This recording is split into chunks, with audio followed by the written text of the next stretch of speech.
Your microclimate is lying to you. Here is the real planting timeline. Most gardeners don't lose crops because they planted too early or too late according to the calendar.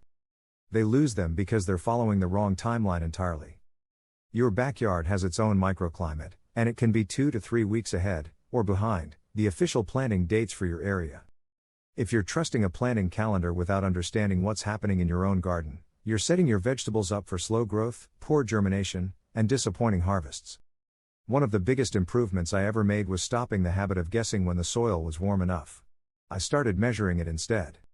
I use a soil moisture meter that also tracks soil temperature, moisture, and light conditions because those three factors tell you far more than the calendar ever will. I'll leave the exact one I use in the description if you want to check it out. It's prevented me from planting into cold, wet soil more times than I can count. If you're serious about growing better food instead of relying on gardening myths, consider subscribing because that's exactly what we cover here. The calendar isn't wrong, it's just too general. Most planting guides are built for entire regions. But your garden isn't an entire region. A raised bed beside a south-facing brick wall may warm up nearly 2 weeks earlier than a shaded garden only 50 feet away. A backyard protected from wind can avoid late frost damage while an exposed vegetable patch across the street gets hit hard on the very same night. I've watched 2 neighbors plant tomatoes on the same day. One harvested weeks earlier simply because his beds absorbed more afternoon heat. The calendar stayed the same. The growing conditions didn't. Soil temperature decides more than air temperature ever will. Many gardeners celebrate the first warm afternoon of spring and rush outside with seed packets. The problem is that plants don't grow in the air. Their roots live underground. Tomatoes, peppers, cucumbers, and beans all respond much more to soil temperature than the weather forecast. If the soil is still below about 60 degrees Fahrenheit, tomatoes often sit almost motionless, even if daytime temperatures look perfect. Cold soil slows root development, reduces nutrient uptake, and leaves plants vulnerable to diseases that wouldn't normally be a problem. Waiting 1 extra week often produces plants that outperform those planted earlier by an entire month. Your garden leaves clues long before the vegetables do.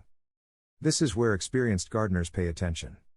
When earthworms become consistently active near the surface, beneficial insects begin returning, and perennial herbs suddenly accelerate their growth, your soil biology is telling you conditions are changing. These natural signals usually line up with improving soil temperatures far better than arbitrary calendar dates. One spring, I delayed planting peppers by just 8 days because the soil remained unusually cool after several rainy weeks.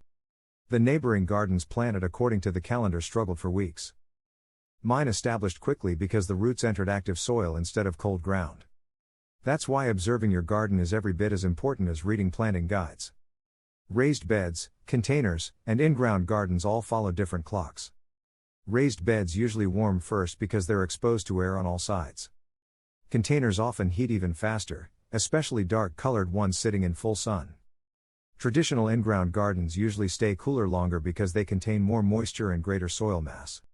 Treating these growing systems as though they all share the same planting schedule is one of the most common mistakes I see. I routinely transplant lettuce into raised beds before my in-ground plots are ready. The difference can easily be 10 days or more during unpredictable spring weather. Moisture changes everything. Even perfect temperatures won't help if your soil stays saturated.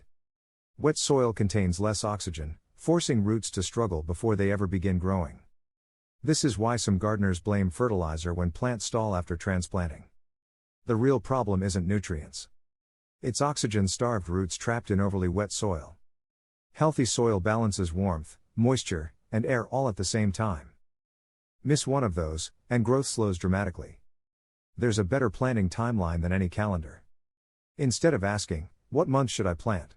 start asking, "What is my soil telling me today?" Warm soil, balanced moisture, active biology, and stable nighttime temperatures create the planting window, not a date printed on a seed packet. Once you begin following those signals, your success becomes much more predictable. Hydroponic growers already understand this principle. They don't rely on seasons.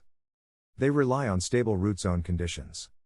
Soil gardeners can apply exactly the same mindset by measuring and observing instead of assuming. Your best harvest starts before you ever plant. The healthiest gardens aren't built by gardeners who rush to get seeds into the ground first. They're built by gardeners who understand timing at the root level. When you stop treating every spring like the last one and start responding to your own microclimate, everything changes. Seeds germinate faster. Transplants establish more quickly. Plants become stronger because they never have to recover from unnecessary stress. Understanding your microclimate isn't about breaking gardening rules. It's about replacing averages with real conditions in your own backyard.